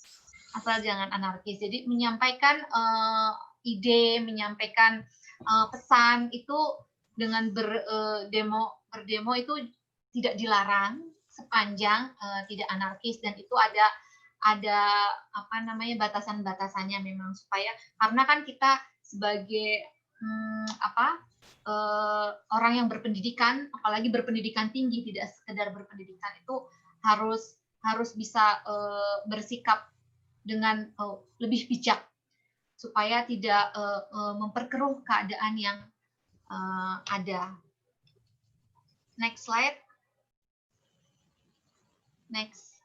Jadi sekarang ini kan memang sudah dengan adanya pandemi COVID-19 ini sudah banyak perilaku-perilaku yang mau tidak mau dipaksa untuk berubah. Jadi sekarang ini kalau kita antre juga udah nggak bisa berdempet-dempet dibatasi. Kemudian kita juga terbiasa menggunakan masker. Ini saya sebenarnya di ruangan juga menggunakan masker. Ini cuman karena saya harus bicara, jadi saya lepas masker. Tapi sehari-hari saya memakai masker. Keluar rumah memakai masker, hanya di dalam rumah memang saya tidak memakai masker. Kemudian proses pembelajaran juga mengalami perubahan, baik tingkat SD, SMP, SMA maupun perguruan tinggi ya. Tadi juga sudah disampaikan Pak Asril, itu ada perubahan-perubahan. Kemudian kami yang bekerja di perkantoran itu juga yang biasanya rapatnya itu tatap muka, sekarang rapatnya lebih banyak virtual. Ataupun kalau memang tatap muka, biasanya kami batasi. Jadi kami melaksanakan secara hybrid, bertatap muka dan secara virtual juga. Next. Jadi Gerakan Nasional Revolusi Mental yang dikomando oleh Kemenko PMK dengan 5 gerakan: Indonesia Melayani, Tertib, Bersih, Mandiri, dan Bersatu, itu saat ini sudah kami blast ke 26 provinsi, 87 kabupaten kota. Jadi di 26 provinsi, 87 kabupaten kota itu sudah membentuk gugus tugas GNRM. Nah, semestinya sih ini gugus tugasnya juga bersinergi dengan pihak kampus ya, supaya program-programnya juga bisa saling ini. Kalau dari Unsrat pernah ada koordinasi dengan gugus tugas GNRM nggak, Bu, yang di tingkat provinsi atau kabupaten kota? Mungkin nanti kalau memang belum, mungkin nanti kami bisa bantu untuk carikan kontak personnya. Siapa tahu kalau misalnya dari Kemenko PMK belum ada kerjasama untuk KKN-nya lagi, siapa tahu dengan gugus tugas nanti ada program-program yang bisa disinergikan, yang bisa diimplementasikan bersama-sama dengan Unsrat. Jadi nanti akan coba kami bantu cari kontak personnya yang gugus tugas daerah. Mungkin itu Bapak dan Ibu, juga adik-adikku mahasiswa yang bisa kami share, yang bisa kami sampaikan. Kurangnya kami mohon maaf apabila dalam penyampaiannya ada hal-hal yang kurang berkenan. Terima kasih. Oh, ini ada foto saya ya. Ya, ini tahun 2019 kalau tidak salah ya. Pak Yauli mungkin tahu nih, karena saya ingat sekali saya dijemput oleh Pak Yauli waktu itu dari Jakarta. Ini harusnya Pak Asril nih, Pak. Harusnya Pak Asril yang hadir menjadi narasumber, tetapi tiba-tiba beliau mendapat penugasan pendadak dari Pak Deputi. Akhirnya sore-sore saya dipanggil Pak Asril supaya menggantikan beliau besok paginya. Saya sampai gini, aduh, dapat tiket nggak ya Pak? Nanti saya coba cari. Ternyata dapat tiket, dan tiketnya itu jam 2 kalau nggak salah. Jam 2 pagi, saya akhirnya bersama ini Mbak Puput nih, stafnya Pak Asril ke sana. Sampai di sana jam berapa ya? Setelah subuh dijemput Pak Yauli. Kemudian jam 9-nya saya langsung manggung. Itu benar-benar nggak tidur itu.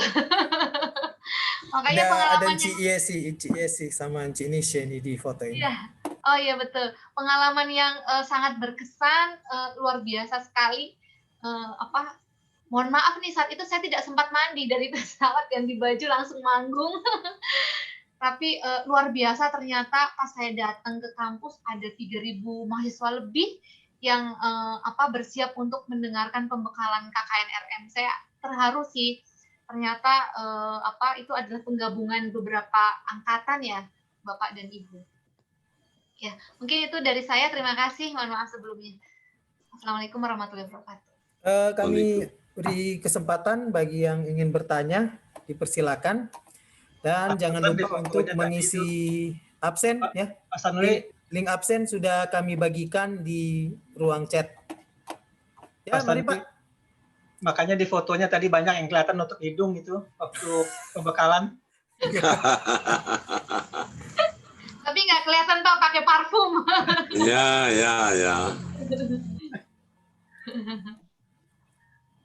Oke, bagi peserta pendengar yang ingin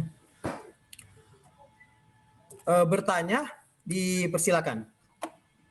Kami persilakan bagi yang ingin bertanya, dipersilakan. Bisa gunakan fitur raise hand atau bisa langsung tulis di chat.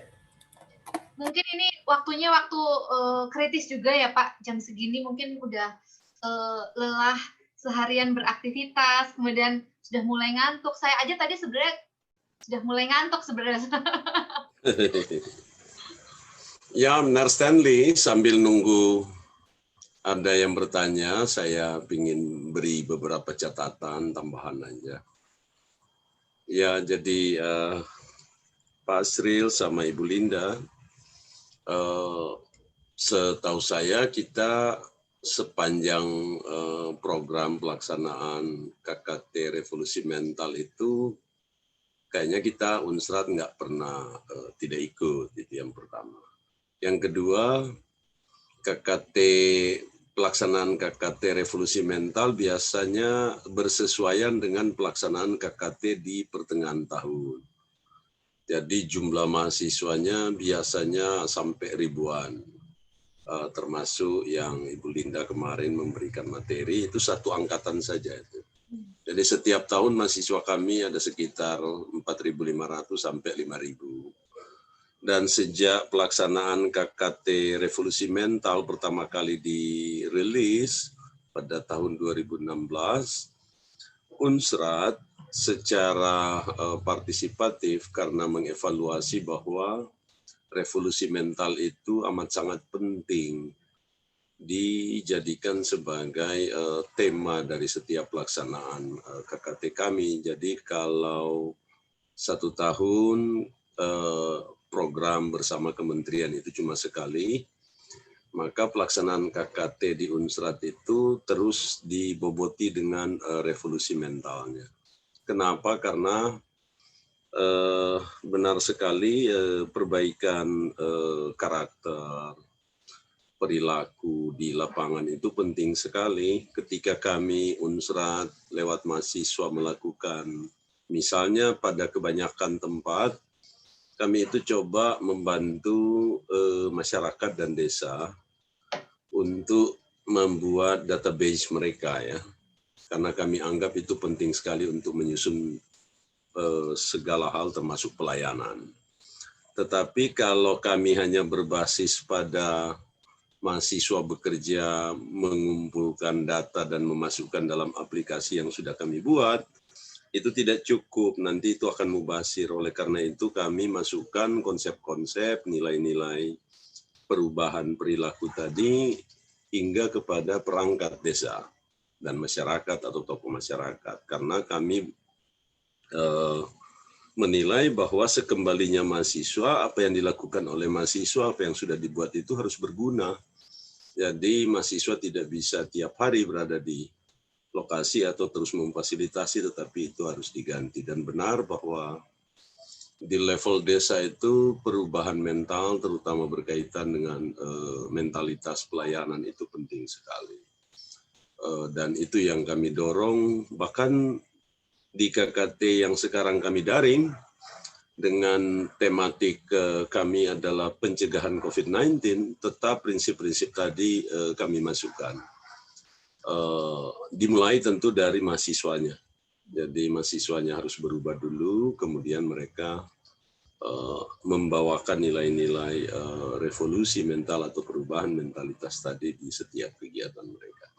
Jadi kami Unsrat saya kira amat sangat bersyukur dan melihat bahwa program revolusi mental ini amat sangat tepat untuk kita terus dorong untuk mempercepat. Jadi percuma kalau ribuan mahasiswa kami mampu membuat suatu yang wah, tapi kemudian pada akhirnya itu bisa tidak digunakan.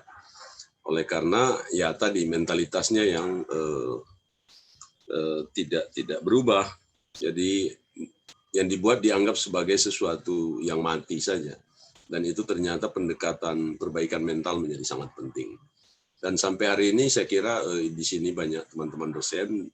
Jadi partisipan kita hari ini justru banyak teman-teman DPL pengawas nih, yang karena kami ingin memang menjadikan webinar ini juga bagian dari evaluasi kami dari semua proses. Jadi bagi kami kerjasama dengan PMK itu meskipun mungkin programnya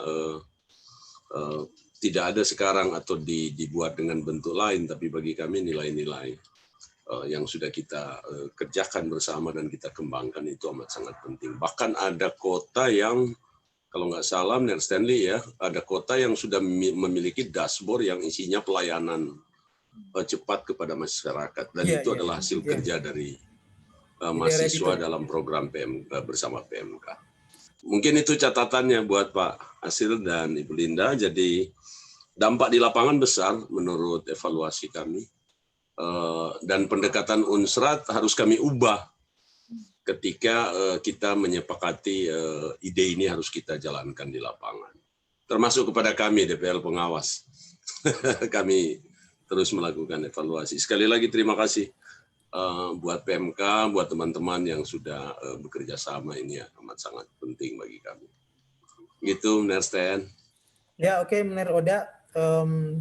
Sambil menunggu teman-teman DPL, pengawas, dan mahasiswa yang akan bertanya, itu untuk link absen itu sudah ada ya, jadi silakan mengakses di ruang chat. Di situ sudah ada link yang akan membawa Anda ke halaman yang ini, yang saya share screen. Nanti tolong silakan diisi untuk absen pada hari ini. Ya, sama menunggu. Kami juga sangat berterima kasih kepada Unsrat, khususnya Pak Rignolda, bahwa program KKN disambut baik, KKN Revolusi Mental, kemudian tema revolusi mental tidak hanya untuk mahasiswa, tapi juga diadopsi secara luas di kampus. Betul. Dan terima kasih juga evaluasinya bahwa revolusi mental itu sangat diperlukan dan berguna bagi masyarakat untuk mereka bisa maju. Juga bagi unsur aparatur pemerintah sebagai pelayan masyarakat. Terima kasih banyak, betul Pak informasinya, Pak. Thank you Pak Asril. Ya. Ya Pak, terima kasih. Saya melanjutkan Pak Asril tadi. Terima kasih banyak. Kami sudah dilibatkan kembali. Kemudian juga kami sangat senang ternyata walaupun secara resmi tidak bekerja sama melalui program KKN tematik, tapi nilai-nilai revolusi mental itu tetap diinsert, tetap dimasukkan ke dalam program mahasiswa. Terima kasih banyak Pak. Ya Bu. Ya. Oke, dari teman-teman dosen DPL, silakan yang ingin memberikan pertanyaan, kami beri kesempatan. Juga untuk adik-adik mahasiswa yang ingin bertanya, kami berikan kesempatan. Mungkin karena nggak ada door prize-nya nih Pak. Dulu kan waktu saya jadi ini narasumber di pembekalan, saya kasih door prize soalnya. Oh gitu ya. Jadi banyak yang nanya. Nah kalau sekarang nggak ada door prize-nya, jadi kayaknya pada nggak mau nanya nih. Adik-adik mahasiswa.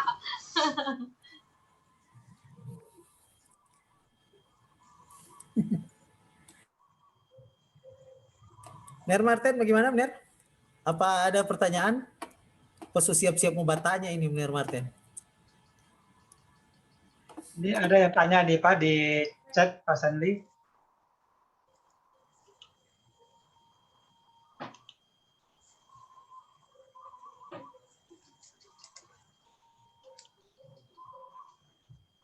Oh ini di privat ini. Jadi saya jawab, nih karena pertanyaannya privat, jadi saya jawab aja di chat ya. Yang lain rahasia kayaknya, yang lain tidak boleh tahu. Padahal pertanyaan sebetulnya tidak masalah begitu, didengarkan untuk semua. Tidak apa-apa Pak, mungkin salah tekan kayaknya. Ya, jadi ini pertanyaannya kan, apakah ada program yang sifatnya kolaborasi dalam kegiatan KKT secara nasional, misalnya Unsrat dengan Dikti. Program kreativitas yang menjangkau mahasiswa KKT di seluruh, kalau belum ada boleh tidak diusahakan. Jadi Ibu kayaknya yang mau bertanya ini DPL ini Ibu Rosiani. Oh ya. Ya. Jadi begini Ibu, kalau kami kebetulan kami ini kan Kementerian Koordinator, jadi kami tidak punya program teknis. Hanya khusus revolusi mental kan pada periode yang lalu, karena kami dapat tugas khusus dari Bapak Presiden, Kemenko ini dapat tugas khusus dari Presiden untuk menjadi Sekretariat Nasional, Koordinator Program Revolusi Mental, sehingga kami diberikan dana tambahan yang bisa digunakan untuk menyelenggarakan sejumlah kegiatan, termasuk diantaranya kegiatan di tempat kami yang menangani pendidikan tinggi, kami implementasikan dalam bentuk KKN tematik revolusi mental. Nah, kalau yang secara umum, secara luas, yang berkaitan dengan pendidikan tinggi, tentunya ada di Kementerian Dikbud, di Direktorat Jenderal Pendidikan Tinggi. Jadi mungkin nanti Ibu komunikasinya dengan Direktorat Jenderal Pendidikan Tinggi di Kemdikbud. Kalau di kami, karena kami Kementerian Koordinator, secara tugas dan fungsi sebetulnya kami tidak menyelenggarakan kegiatan teknis karena kami hanya koordinasi kebijakan yang melibatkan 7 kementerian tadi yang sudah dijelaskan oleh Ibu Linda. Jadi barangkali seperti itu Ibu. Ya, oke. Sudah dijawab. Baik, terima kasih. Silakan yang ingin bertanya, kita masih punya waktu. Ci DPL, Ci Ros, gimana? Ada pertanyaan? Sebenarnya kalau memang bukan dari Dikti ya dengan Bapak dan timnya aja. Kalau boleh dengan program tematiknya juga kami siap itu menjalankan program itu dengan mahasiswa yang ada di Sulawesi Utara atau dengan Universitas Samratulangi. Terima kasih. Ya Ibu, jadi nanti kalau di kami ada lagi anggarannya, anggaran yang bisa kami gunakan untuk kegiatan operasional teknis begitu, kami akan, ya mudah-mudahan Bu, dalam bentuk kalau KKN lagi kami akan libatkan kembali Unsrat, ataupun kalau dalam bentuk lain yang bisa kami libatkan ke kampus nanti kami coba arahkan ke Unsrat. Cuma untuk saat ini, seperti tadi kami sampaikan, karena kami ini Kementerian Koordinator, sebetulnya kami tidak menyelenggarakan sendiri kegiatan, karena kami hanya koordinasi dalam hal penyusunan kebijakan, kemudian pengawasan terhadap penyelenggaraan kebijakan oleh kementerian dan lembaga yang teknisnya. Begitu Ibu. Ya, oke. Baik, terima kasih Pak. Mungkin juga bisa dengan Ibu yang tadi. Linda, Pak, Ibu Linda. Cukup, terima kasih. Ya, Ciros ini DPL yang paling rajin nih, sampai ke pulau-pulau dia pergi kemarin itu. Paling Ya, bersemangat betul ini. Pak Asril. Jadi Unsrat barusan menyelesaikan program nasional yang bertemakan COVID-19. Jadi KKNT COVID-19. Jadi mahasiswa kita yang melaksanakan KKT daring itu tersebar di hampir di seluruh Indonesia. Mereka kemudian ikut dalam program Kementerian Pendidikan Nasional dan masuk pada program bersama dengan gugus tugas ini ya COVID-19 nasional. Mungkin karena COVID-19 jadi pemerintah memang fokus pada pencegahan dulu, sehingga kemudian kampus-kampus dihadirkan dan kami mengikut sertakan 200 lebih mahasiswa kami untuk program tersebut. Dan Ibu Ros salah satu pembimbingnya kalau nggak salah. Ya. Syukurlah Pak, dan barangkali kami dari, kebetulan kan Bapak Menko PMK awalnya kan ketua pengarah bagi tugas COVID. Jadi kita berterima kasih atas dukungan juga dari Unsrat, karena bagaimanapun pandemi ini harus kita hadapi bersama-sama oleh seluruh komponen bangsa. Siap. Tidak bisa hanya oleh pemerintah saja. Dan yang paling mutlak itu adalah kesadaran dari seluruh masyarakat untuk melindungi dirinya jangan sampai terpapar virus corona. Jadi itulah yang paling utama barangkali, karena obatnya belum ada, lebih baik kita mencegah jangan sampai terkena virusnya. Jadi sudah betul Bapak, jadi yang disampaikan tadi langkah pertama adalah menyebarluaskan diseminasi pengetahuan tentang pencegahannya. Ya. Sip, saya pikir sudah cukup atau masih ada umpan balik ini. Cik Ros, gimana Cik Ros? Yang Bapak katakan itu sudah kami lakukan ya sebenarnya dengan anak-anak di lapangan. Meskipun kami sampai ke pulau-pulau, tapi semua dengan protokol COVID sebagaimana dianjurkan oleh panitia KKT yang dinakodai oleh Mener Riknolda Jamaludin bersama tim yang solidnya. Kami terus juga dipantau sama mereka. Jadi tetap kita dengan protokol COVID. Jadi meskipun kita pakai kapal ke Pulau Bunaken misalnya, karena kita menjalankan program mengajar di anak-anak sekolah, membantu mereka di sana, tapi semua mengenakan pakai masker, jaga jarak, itu tetap kita lakukan dengan saksama. Itu laporan kami, terima kasih. Ya Ibu, kami mengapresiasi sekali Ibu. Kami sangat mengapresiasi apa yang sudah dan sedang Ibu lakukan bersama tim dari Unsrat. Ya, oke. Kalau sudah tidak ada pertanyaan, kita beri kesempatan closing statement dulu untuk dari Pak Astri, kemudian diikuti oleh Ibu Linda. Ya Pak, kami sekali lagi merasa bahagia bahwa silaturahmi kita, meskipun program KKN tematik revolusi mental sudah berakhir, silaturahmi kita tetap terjalin, salah satunya melalui kegiatan seperti ini. Ya, kita berterima kasih juga dengan Revolusi Industri 4 ini, kita disediakan wahana untuk bertemu meskipun secara virtual. Kemudian ya selama barangkali kita berinteraksi dulu KKN tematik revolusi mental, kalau ada salah dari kami, kurang dari kami, juga dalam webinar ini, kalau ada kekurangan dari kami, mohon dimaafkan. Saja Pak. Silakan Ibu Linda untuk closing statement-nya. Ya. Terima kasih atas waktu dan kesempatannya. Sekali lagi saya juga menyampaikan banyak terima kasih kepada pihak Unsrat yang sudah menyelenggarakan webinar ini. Kami juga berterima kasih ternyata program-program yang selama ini digaungkan GNRM itu tetap dilaksanakan walaupun secara resmi kita sudah belum bekerja sama lagi.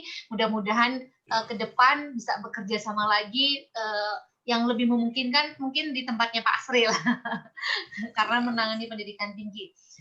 Saya juga mengucapkan selamat kepada Ibu Bapak DPL yang sudah mendampingi mahasiswa bahkan sampai ke pelosok-pelosok, tetap semangat dalam kondisi seperti ini. Semoga kita semua tetap diberikan kesehatan dan keselamatan. Sekali lagi terima kasih atas kesempatannya kepada kami Kemenko.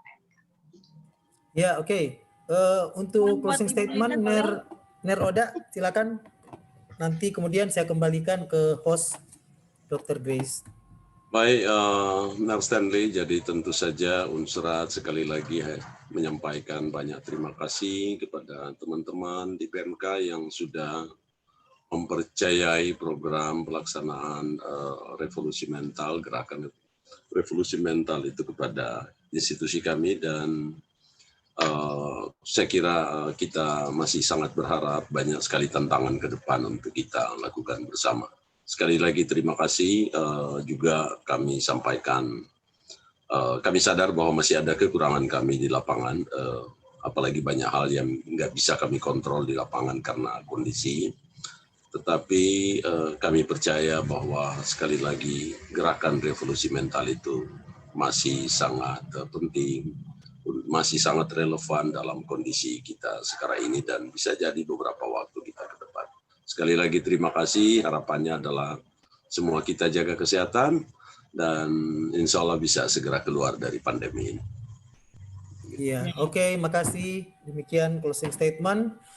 Saya kembalikan kepada host Dr. Grace Korompis. Silakan Dokter. Terima kasih moderator untuk pemaparan, telah mengantar presentan kita memaparkan materi-materinya. Kami tentu sangat berharap materi yang disampaikan tadi bermanfaat untuk kita semua, terutama untuk mahasiswa kita, para mahasiswa kita dengan materi-materi dari Bu Linda dan Pak Asril. Saya menyampaikan banyak terima kasih kepada moderator Bapak Stanley Karo. Kemudian juga tentu kami sangat mengapresiasi dan berterima kasih kepada Pak Asril, juga Bu Linda, karena boleh bersama-sama dengan kami lagi di Manado, walaupun tidak secara fisik.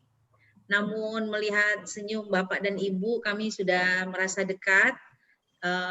Terima kasih tentunya kepada juga Koordinator Pusat KKT Unsrat, Regnolda Jamaludin.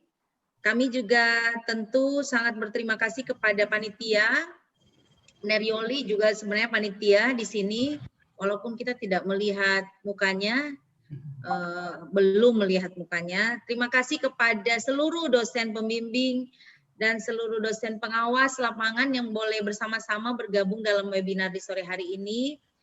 Dan terutama tentu kepada para mahasiswa kita, peserta KKT 125 dan KKT 124, dan mungkin juga ada calon-calon peserta KKT 126.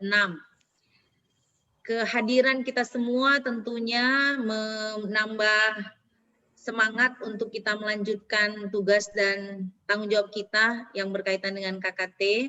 Tetapi tentunya kami juga mohon maaf kepada Pak Asril dan Bu Linda kalau ada kekurangan dalam pelaksanaan webinar ini, kiranya boleh dimaafkan. Dan tentunya kami berharap di kemudian hari, seperti disebutkan oleh Mener Oda tadi, kita boleh bersama-sama lagi di Manado. Bapak dan Ibu walaupun sudah tidak bekerja sama dengan Unstrat officially, tapi mungkin di kemudian hari boleh ada kerjasama lain lagi. Sekali lagi terima kasih Bapak dan Ibu. Dengan demikian kita sudah mengakhiri kegiatan webinar di sore hari ini. Mohon maaf untuk semua peserta dan semua yang hadir kalau ada kekurangan dalam pelaksanaan webinar ini. Kita berharap di kemudian hari Pusat KKT, LPPM, dan UNSAT boleh melaksanakan webinar lebih baik lagi, dan tentunya kita berharap tentunya kita sehat karena Betul, amin. sudah banyak, semakin banyak yang terjangkit COVID. Kita berharap bukan kita dan bukan juga keluarga kita. Kalaupun memang ternyata harus kena, kita berharap hasil terbaik dalam artian kita boleh kembali sehat. Karena sudah ada banyak orang yang terjangkit, jadi kemungkinan besar tetangga kita, kolega kita, bahkan saudara kita, bahkan mungkin kita sendiri pernah kena positif COVID. Tapi apapun itu, terima kasih semuanya. Kita boleh bersama-sama dalam webinar sore hari ini. Kiranya Tuhan memberkati kita semua, agar kita semua diberikan kesehatan dan umur panjang, dan tetap semangat untuk melanjutkan kegiatan selanjutnya. Bolehkah saya membacakan satu pantun untuk kita semua untuk mengakhiri webinar sore hari ini? Dengan senang hati. Oke. Nona Manado, yoga sesaat. Abang Batavia, kalem rupa. Webinar ini adalah kado. Semoga bermanfaat. Tetap ceria, 3M jangan dilupa. Selamat sore. Selamat sore, salam sehat semuanya. Oke, yo. Terima kasih. Terima kasih semuanya, Pak Ronda. Ya, thank you. Bapak Ibu semua, mohon izin untuk live. Semoga kita sehat selalu. Ya. Terima kasih Pak, Ibu. Ya, mohon izin untuk live. Ya, live ya. Ya. Semuanya.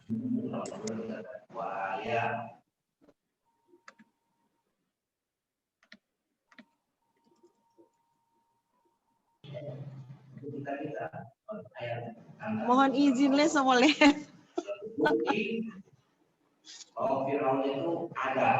Mantap Dr. Grace. Makasih, Ci. Terima kasih. Esi, makasih. Mahasiswa. Para mahasiswa, KKT. banyak calon-calon dan Bergabung, makasih ya. oke.